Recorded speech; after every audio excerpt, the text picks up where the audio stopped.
I.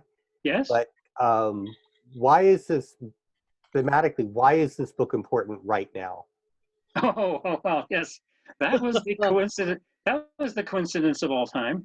Yeah. Absolutely. I finished the book just as all hell broke loose, right?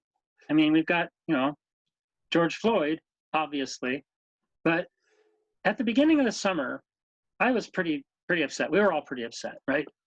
And here I am, the old white guy, left-wing Democrat my whole life.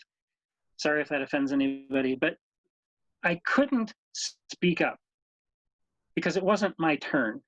I wrote this. I've been involved in theater a lot recently. Actually, wrote my own musical a couple of years ago, which some of you may know about. And so I wrote a sort of spoken word poem, basically a jam that expressed how upset I was about everything. And I shared it with some theater friends of mine, and I actually started thinking about casting it because we were going to do like a Zoom sort of readers theater thing. And she pointed out to me that it wasn't my turn at the microphone. And she was absolutely right. So it became just me, venting my spleen, pissing in the wind, whatever you want to call it. But no one will ever see that because it wasn't my turn at the microphone.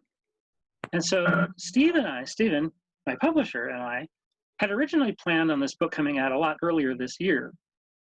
And we said, it's not my turn to be telling a story about overcoming systemic prejudice.